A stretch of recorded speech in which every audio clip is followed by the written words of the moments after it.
Kata Tok Syekh ni ajar satu benda dalam agama yang dipanggil tauriah. Apa itu tauriah? Tauriah ni menggunakan perkataan selindung. Menggunakan perkataan yang kita boleh berselindung di balik perkataan yang tak berapa nak jelas. Orang faham lain, kita maksud lain. Dibenarkan dalam agama jika ada keperluan. Jadi Tok Syekh ni ajarlah, dia kata, "Idza khashita as-sahir faqul habasani ahli." Kalau kamu takut dengan tukang sihir tu, kamu takut kena pukul dengan dia, kamu takut kena marah dengan dia, kamu bagi tahulah kat dia, aku lewat ni sebab keluarga aku tahan aku. Kamu jangan bagi tahu kamu duduk dengan aku. Kamu bagi tahu dekat tukang sihir tu, aku ditahan oleh keluarga aku. Dia tak tipu. Memang keluarga tahan, tapi dia tak bagi tahu. Sebenarnya keluarga tahan tu awal. Kalau kamu takut dengan keluarga kamu pula, sebab kalau kamu lambat juga jumpa tukang sihir, kamu keluar daripada rumah awal. Kamu berhenti dekat tempat aku. 2 jam, 3 jam kamu berhenti. Kamu duduk dengan tukang sihir, mestilah kamu habis lewat sebab kamu datang lewat. Jadi kalau kamu takut keluarga kamu pula marah kamu sebut habasani sahir. Tukang sihir lah tahan aku. Yang ni cakap betul. Dia apa? Macam dulu Tok Syekh saya selalu bagi contoh, dia kata tauriah ni dibenarkan jika ada keperluan. Kalau tak ada keperluan tak dibenarkan, kerana kita tak dibenarkan untuk bercakap dengan perkataan yang orang keliru.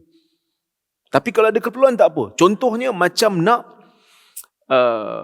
menghindarkan kezaliman daripada terkena pada satu orang yang dizalimi. Kita dok tengok satu orang dizalimi, kena pukul, lalu depan kita.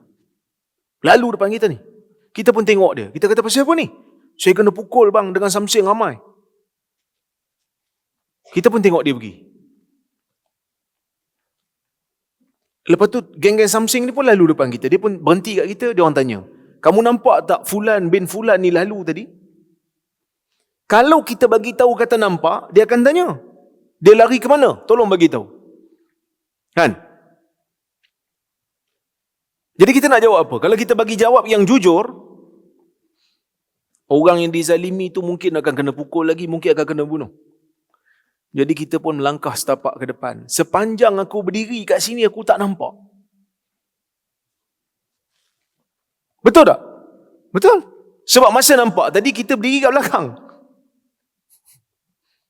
Ataupun kita letak tangan dalam poket. Tak tahulah. Setahu saya dia tak ada kat sini. Sambil kita gerakkan tangan. Tak ada dalam poket ni.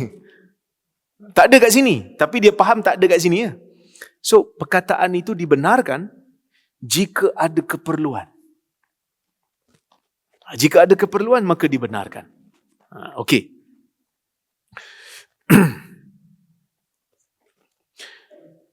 Jadi dia pun kata, Tok Syekh ni bagi satu jalan keluar kat dia, gunakan tauriah. Jadi kalau kamu nak berselindung, kamu tak nak bagi tahu kat orang yang kamu belajar dengan aku. So Tok Syekh ni, dia dah tahu dah. Budak ni ada potensi, budak ni budak pandai. Sebab tu dia terpilih.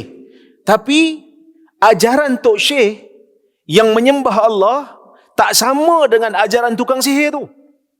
Ajaran Tok Syekh ni tak sama dengan ajaran raja ni. Jadi dia tahu budak ni akan berhadapan dengan situasi yang bahaya kalau dia cakap dengan perkataan yang jelas dan jujur. Dia gunalah tauriah tu. Kalau tukang sihir tu marah kamu takut dia marah, kamu cakap lah, keluarga aku tahan aku. Betul lah. Tapi dia tak bagi tahu lah, aku lewat ni sebab aku singgah rumah Tok Syekh. Tapi sebelum jumpa Tok Syekh, memang keluarga aku tahan aku. Jadi kalau kamu takut dengan keluarga, kamu bagi tahu lah, Tok Syekh, tukang sihir yang tahan saya. Okey.